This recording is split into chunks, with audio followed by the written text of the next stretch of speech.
नोकरीची संधी या चॅनलमध्ये मी अभिषेक आपलं सहर्ष स्वागत करत आहे. विद्यार्थी मित्रांनो, आजच्या व्हिडिओमध्ये आपण नगर परिषद प्रशासन संचालनालय तर याच्यामध्ये नजीकच्या कालावधीमध्ये जाहिरात निघणार आहे हे आपल्याला माहीत आहे. तर काही दिवसापूर्वी आपल्याला कोणत्या जिल्ह्यामध्ये, कोणत्या विभागामध्ये आणि कोणत्या नगर परिषदामध्ये किती जागा आहेत याचं परिपत्रक प्रसिद्ध झालेलं होतं. तर माहितीच्या अधिकाराखाली 10 सप्टेंबर 2024 रोजी माहिती विचारली असता केंद्रीय माहिती अधिकार अधिनियम 2005 अन्वये खालील माहिती मिळवण्यासाठी माहितीच्या अधिकाराअंतर्गत हा अर्ज केला होता. तर याच्यामध्ये नगर परिषदमध्ये गट ड आणि गट क ची एकूण किती पदे आहेत आणि कोणत्या नगर परिषदेमध्ये किंवा कोणत्या जिल्ह्यामध्ये किती जागा रिक्त आहेत याच्याविषयी आजच्या व्हिडिओमध्ये आपण माहिती पाहणार आहोत. याच्यामध्ये बघा, राज्यातील नगर परिषद व नगरपंचायत आस्थापनेवरील गट क व गट ड रिक्त पद भरती प्रक्रियेबाबत. तर ही जी रिक्त पद भरती आहे ती गट क आणि गट ड या पदांची आहे. तर याच्यामध्ये आपण बघूया की महाराष्ट्रातील जे जिल्हे आहेत त्या जिल्ह्यामध्ये कोणकोणत्या जिल्ह्यामध्ये गट क आणि गट क च्या जागा रिक्त आहेत आणि एकूण किती जागा रिक्त आहेत त्याची माहिती आपण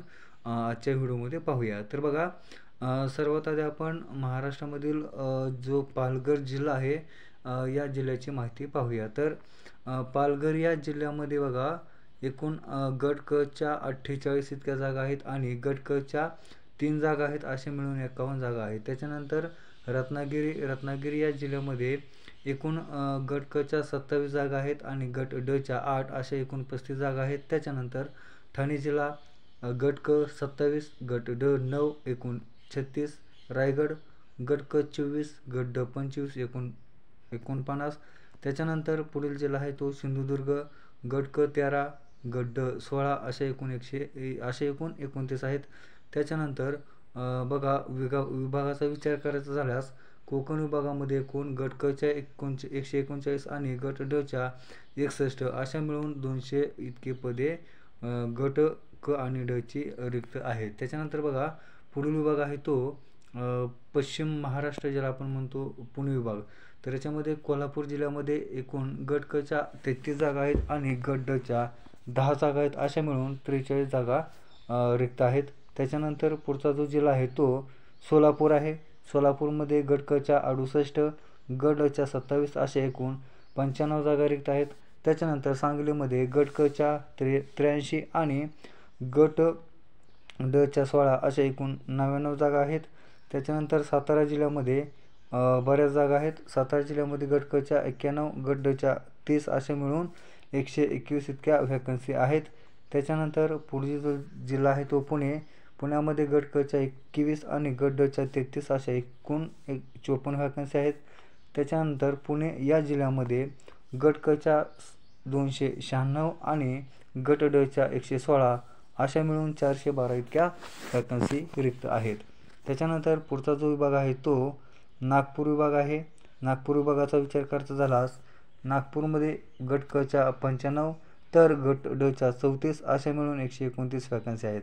वर्ध्यामध्ये गट क च्या 62 आणि गट ड च्या 20 अशा एकूण 82 जागा रिक्त आहेत. त्याच्यानंतर भंडारा जिल्ह्यामध्ये गट क 31 आणि गट ड 12 अशा एकूण 43 जागा आहेत. त्याच्यानंतर गोंदियामध्ये 38, गट क च्या आणि गट ड ची 1 जागा अशा मिळून 39 पदे रिक्त आहेत. चंद्रपूर गट क 67, गट ड च्या 17 अशा मिळून 84 व्हॅकन्सी रिक्त आहेत. गडचिरोलीमध्ये गट क च्या 59 आणि गट ड च्या 4 अशा 63 व्हॅकन्सी रिक्त आहेत. त्याच्यानंतर नागपूर विभागाचा विचार करायचा झाल्यास नागपूर विभागामध्ये गट क च्या 352 आणि गट ड च्या 88 अशा 440 इतक्या व्हॅकन्सी रिक्त आहेत. त्याच्यानंतर अमरावती विभागात अमरावती या जिल्ह्यामध्ये गट क च्या 70, गट ड च्या 30 अशा 100 व्हॅकन्सी आहेत. अकोला जिल्ह्यामध्ये गट क च्या 48 आणि गट ड च्या 27 अशा एकूण 75 व्हॅकन्सी आहेत. त्याच्यानंतर वाशिम गट क 35, गट ड 14 अशा 49 व्हॅकन्सी आहेत. त्याच्यानंतर यवतमाळ जिल्ह्यामध्ये गट क च्या 98 आणि गट ड च्या 51 अशा 149 व्हॅकन्सी आहेत. बुलढाणा जिल्ह्यामध्ये गट क च्या 79 आणि गट ड च्या 35 मिळून 114 व्हॅकन्सी शिल्लक आहेत. तर नागपूर जिल्ह्याचा विचार करायचा झाल्यास अमरावती विभागाचा विचार करायचा झाल्यास गट क च्या 330 वॅकन्सी आहेत आणि गट ड च्या 157 वॅकन्सी आहेत. अशा मिळून 487 इतक्या वॅकन्सी रिक्त आहेत. त्याच्यानंतर पुढील विभाग हा नाशिक विभाग आहे.